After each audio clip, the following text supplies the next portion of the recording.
Welcome back to Live at 1. Amani Coalition leader Musalia Mudavadi has condemned the arrest of Lamu Governor Issa Timami, timing the manner in which the Lamu leader was taken into custody as humiliating, and warning that his coalition will review its relations with the government or the Jubilee Alliance following the arrest.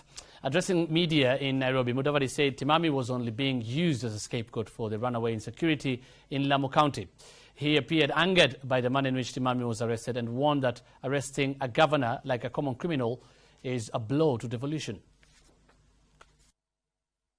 The arrest of a governor raises a constitutional issue. It amounts to the national government and constitutionally overthrowing the devolved county government of Lamu. We in Amani Coalition are offended that we are being targeted as the soft spot in a political war between Jubilee and CORD. We know deception and blame games are going on in Lamu over the causes of insecurity. These include some elements in provincial administration, plotting cover-ups on corrupt land transactions.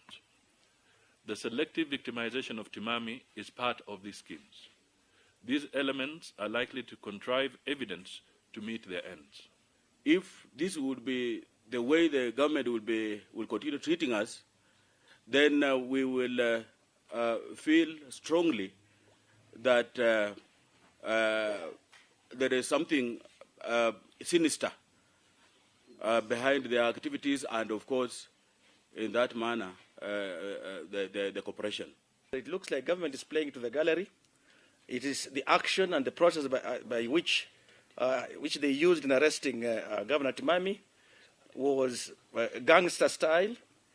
And the intention there is simply to show the robustness of the security forces. I don't think it shows any rigor in terms of the kind of work they are doing. And that's not going to be the way we are going to solve our problems of insecurity in this country. National Treasury Cabinet Secretary Henry Rotich has been directed to appear before the Parliamentary Committee on Security to shed light on the awarding of a multi-billion shilling security deal to Safaricom. Committee Chairman Asman Kamama said the committee was ready to grill Rotich today, but the Cabinet Secretary sought an adjournment to enable him attend a session with the Budget Committee. Kamama disclosed that among the issues they want to raise with Rotich include how the tender was awarded to Safaricom through single sourcing, how the deal will be financed, and whether security functions can be entrusted to a profit-making organization. We wanted to know the position of the Treasury in as far as this matter is concerned. We also wanted to know the source of the 14.9 billion, whether we're going to pay it through dividends or the Ministry of Interior has all the money, that the ministry will actually pay it directly to Safaricom. We want to know when this was budgeted as an item, as a line item. So we wanted those clarification, and whether Treasury has no issues with this tender. We really wanted the position, what obtains at the Treasury, whether they are in support of this and the justification. The government has been urged to strengthen its efforts in promoting women's participation in key leadership positions, including those in the country's justice system. UN Women Deputy Executive Director Lakshmi Puri says while Kenya's efforts to operationalize the one-third gender rule are commendable, there is need to enable more women to head key public service sectors. Puri, who is in the country to attend the United Nations Environment Assembly, also says women have a key role to play in Kenya's food security.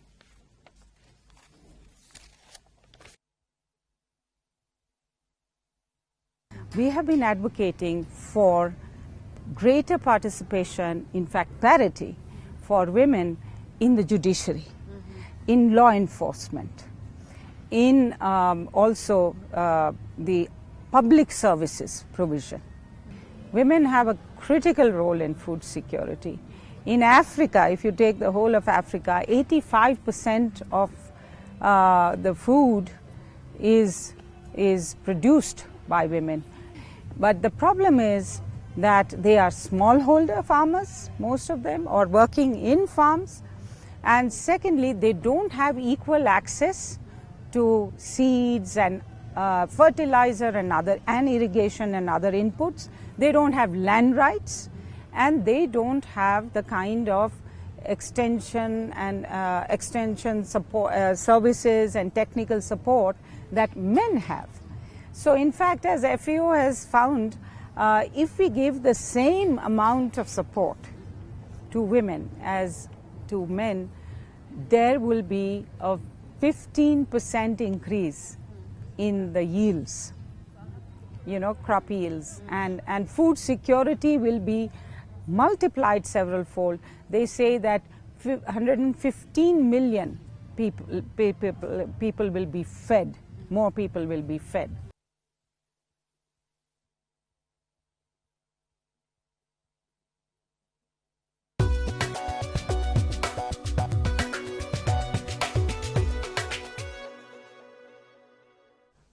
Now in business news, the Murang'a County government has launched a 1 billion shilling project that is set to benefit area residents and the thousands of students from the Murang'a University College.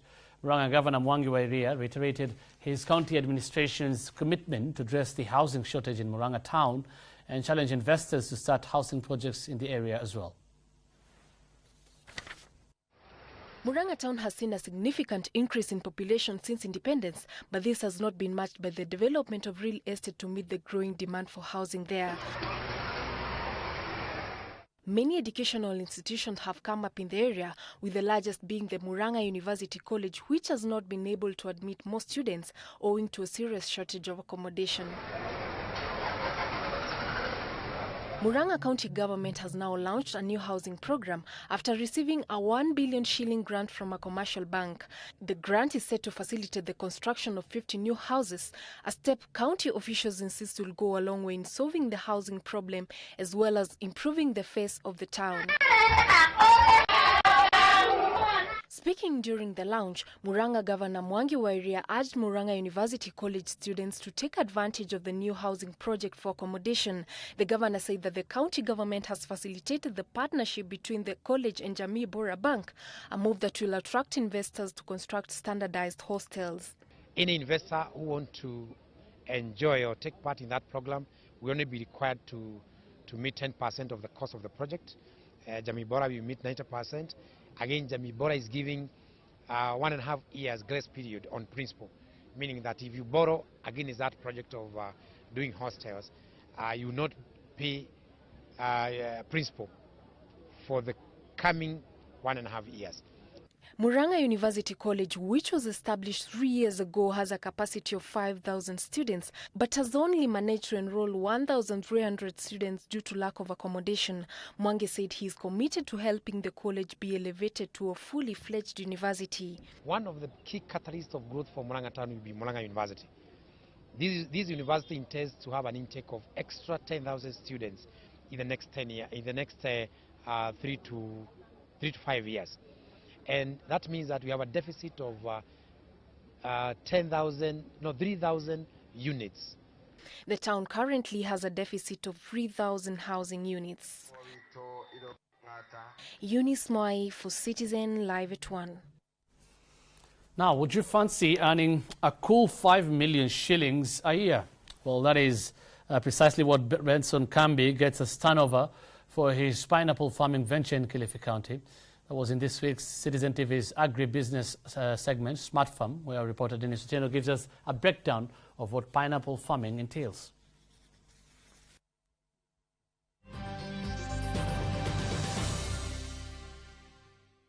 Meet Renson Kambi, a pineapple farmer based in Kilifi County. Renson ventured into pineapple farming in 2007 after abandoning maize farming due to its comparatively low returns. Niliona wenzangu yale mavuno, yale mapato ambao wanapata katika mmea huu, wanafanya mambo yao wakiwa hakuna shida.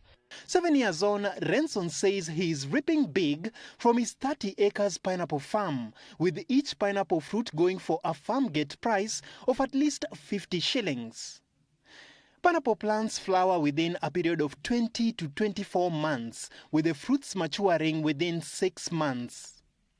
Pineapples thrive best in well-drained sandy loam soils under hot and humid climatic conditions, as is the case at the coast.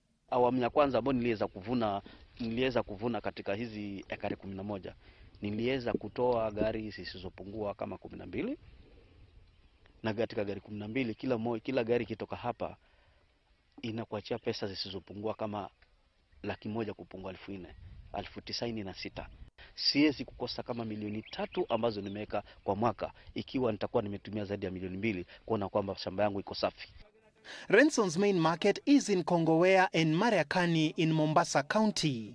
He, however, admits that pineapple business is quite vulnerable to price fluctuations that are largely caused by oversupply. Haitakikani uipande kwa mara moja kusudi mazao yote yatokezee, yataoza yote. Another challenge that most pineapple farmers face is the low availability of seed for planting, a challenge that Renson has solved by starting a pineapple nursery. Through the nursery, Renson hopes to rope in more farmers who would like to venture into pineapple farming. Dennis Otieno, Smart Farm.